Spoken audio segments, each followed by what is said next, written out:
Hi guys. So this is the second part of my Learning to Learn series. It's just two parts. It was supposed to be one, but when I recorded the entire thing, it was really long. It ran into 30 minutes, so I just thought it wasn't, I had to break it into two parts so that it's easier to,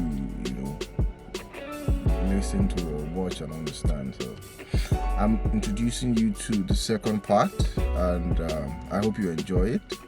And this is basically what I will be relying upon. This is like the foundation, upon which I'm going to build every other thing on my channel, because all I intend to do with, my channel going forward is to learn and to implement what I've learned. So I'm trying to understand how to learn so that I can employ, that understanding in my pursuit for knowledge. Basically, that's so it's important that you take this and you take it and learn with me. Okay, so let's go.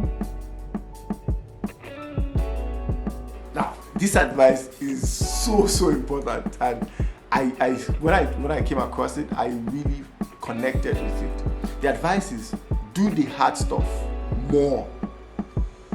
So if you're learning a language, or whatever it is you're learning actually, you realize that you tend to focus a lot on the ones that you already understand. So for example, if you're trying to learn a language, the easiest thing to learn in a language is the cuss words or the insult and all that. There's a tendency for you to find yourself repeating those ones because you already know them. There's a sense of fulfillment that you get from repeating something you already know. It gives you that idea that, oh, I'm making progress. But that's false. That's just false hope, because you're not really learning anything, because you are just repeating something you already know. So the advice is that you do the hard stuff more, because when you do the hard stuff more, you learn it. So the most difficult part of your task, the most difficult part of the knowledge that you're trying to grasp, you should concentrate a lot more on them, because that's where you would get real good. Because after consistently working on them, you would find out that they will become easy because you would have grasped them. And then you can go over to another part of the task that's difficult. So imagine I'm trying to learn how to drive a car, and I figured out how to press the horn, turn the steering, or put on the ignition and all that. And I spend all my time with those ones because I've learned them, without learning how to reverse, how to drive drive into like a tight space and all those technical stuff that are ordinarily hard for a learner. I could be working on the belief that I've learned how to drive because I could press the horn, but the truth is I haven't learned anything, because that's the easiest part of the task. And the truth is the easiest part of the task is the least required, honestly, in the grand scheme of things. The most important parts of anything are the hardest. So if you go to the easiest and you remain in the easiest, you're just lying to yourself and wasting your time. So the advice again is do the hard stuff more. Next is practice recall. Recall is very important because it helps you find out from your memory what you remember. Recall simply is just going back into your mind and into your memory and trying to find out what you have stored in there. So if you're trying to read, if you're reading something, let's say you're preparing for a test and you have read a whole textbook, it wouldn't make sense for you to go back to that textbook and start reading it a second time. Because if you're reading it a second time, you would tend to think that you already know those things. As you see them, it would somewhat connect with what you have in your mind. So there's a tendency for you to think, oh, I really have a good understanding of this thing. But the truth is you might actually be dealing with something that's called false competence. Okay, you might be lying to yourself that you know those things because they might just still be in the surface layer of your mind. So it's easy for them to connect with the material that you're studying.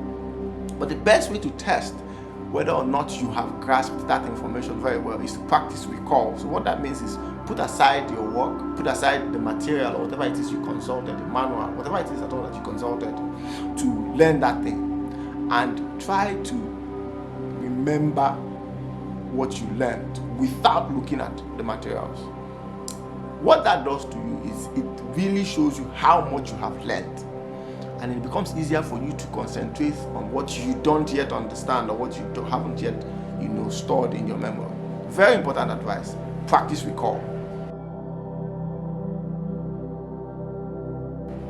So I'm going to explain the next one, which is test yourself. It's very important.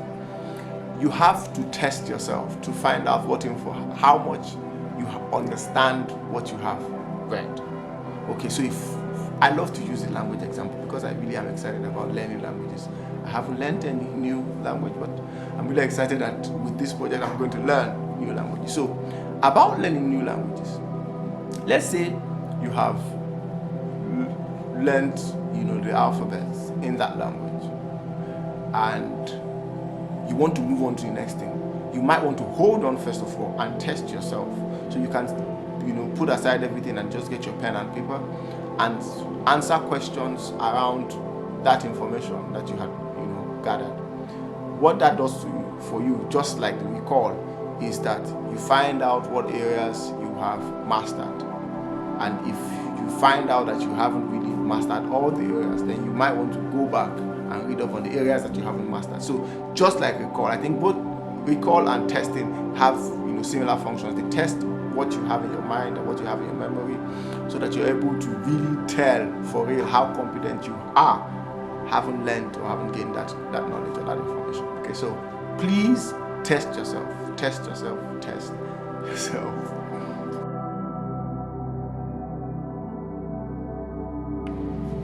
Okay, very important one. The next is that you avoid distractions. Very important. You have to avoid distractions, because what distractions do to you is they take away your mind from what you're learning, and it's terrible when you distract yourself for a long time, because what it could do to you is it could break the flow of the information. So let's say you're learning something and it's really entering and you're piecing these things together. When you are distracted, you kind of bridge that flow of information. When you come back, a flow of information and basically understanding also. So sometimes when you come back after that distraction, you might find it difficult to continue in that flow. You might need to start all over again, and that can really be time consuming and stressful. So as much as possible, take away all distractions. So if you're trying to learn something on your phone, you might want to turn off your internet. If possible, delete. If it's really serious, if you're really distracted by social media, you might want to delete your social media apps so that you really can concentrate on those things. Sometimes you might want to turn off your phone or put it on silent. Just completely take away all the distractions that can be around you. Maybe wear a noise cancellation, headpiece and all that. So you might want to do a headset. I said headpiece. A headset rather. So you put on a noise cancellation headset, and you're able to zoom in and really deal with that thing. It's very important. It helps with productivity if you're able to cut out all distractions. So cut them out.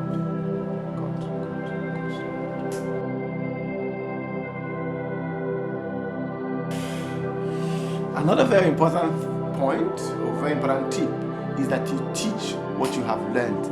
This is very important, and I feel very blessed to be doing this, because this is me fulfilling that aspect of my obligations, which is to teach what I have learned. So that's why every time I learn something new, I want to teach, because the beautiful thing about teaching something you have learned is that there is already an obligation on you to learn that thing properly so that you're able to teach it. So with that obligation, you tend to be more serious, really.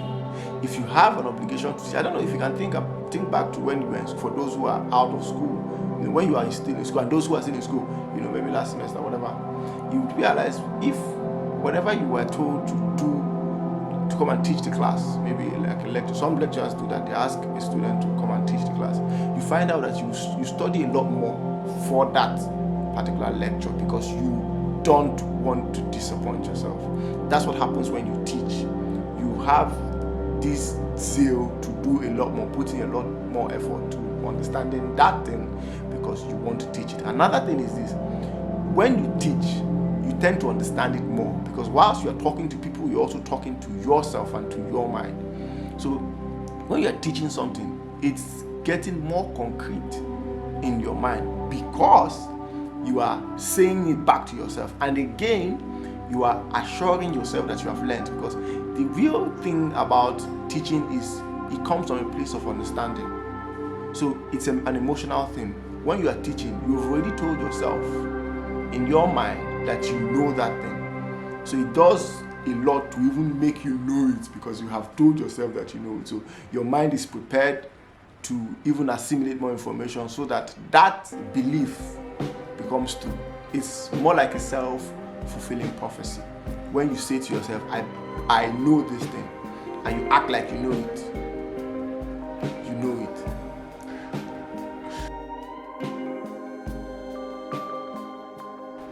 So one of the very important techniques, or one of the very important tips that I learned, but I won't be discussing in full here, is that you improve your memory, right? Because everything you're trying to learn, you're pretty much going to be storing them in your memory, right? So it will be really important that you learn how to improve your memory. You pretty much improve your memory, not just learn. You improve your memory. And there are a lot of tips, there are a lot of exercises that you can do to improve your memory. There are a lot of diets that you can try out. But because it's a very wide, thing, very wide topic, I would rather deal with it in another video. And when I do that video, I would link it in the YouTube card above. So, but until then, I can just say simply that you would have to improve your memory, because your memory is where you retain all the information that you need to learn anything, to be said to have learned anything. So it's really important that we get that part. So improve your memory. I'll tell you how in some other video. So let's just hold on for that one. So the last tip I'll be giving in this video is that you learn consulting different sources. Very important. Whatever information you're trying to grasp, consult different sources and try out different methods. Sometimes you might be using a method that is not built for you, because the truth is most methods have people that it works best for. For example, you can find some place where they will say, look, to learn how to ride a bicycle, there are just 3 things you need to do. Or to learn a new language, you can do it in 10 minutes or in 20 minutes. Some persons say in an hour, some persons say 20 hours, others say in a day to 1 week and all that. And some persons will try out that method and say, wow, it worked for me, I've learned that language. Another person will say, oh, I've been trying that method out for so long, it hasn't worked for me. The truth is, we all have different ways that we learn. So when you try out a method and it doesn't work for you, you should try another method, because sometimes you aren't built to function in that way. So if you try out the method and it doesn't work, it doesn't mean that you cannot learn. It might be that that's not your method of learning. So open your mind to information from different sources, try out different techniques and find out which one works for you. Sometimes even combine a number of techniques, because they could all just come together to give you the best experience. So that's that for the tips that I picked up from the course Learning to Learn on Coursera. I'll link the course in the description if you want to check it out. I just gave you this as a tip. I don't expect that you would watch this and then say, oh, I'm ready to go, because this is my own summary. If you take the course, there's a tendency for you to summarize differently, okay, and then come up with different things. But these were my own highlights. I really resonated with me rather. So I hope that somebody who's watching is inspired to also try to learn how to learn, because I assure you it's going to be a wonderful journey. So if you're just joining us, if you just came across this video for the first time and you haven't subscribed, please consider subscribing and turning on your notifications. I assure you it's going to be a beautiful experience. So let's do this, huh? Together. Guys, just subscribe. And I'll do another video. And like I don't know if I had mentioned it before, I'll release one video every week. But hopefully, I'm getting the hang of this really fast. I'm learning. So I might start doing 2 videos every week. I don't want to make any promises, but hopefully the next one might be 2 videos in a week. I want to speed this thing up. I want to learn really fast. So I'm going to try to see how that can happen. So please stick around. Let's have a good ride. Yeah. Thank you. Once again, I'm okay. I'm a lawyer based in Lagos, Nigeria. I'm trying to change my life. I hope you are trying to change yours too.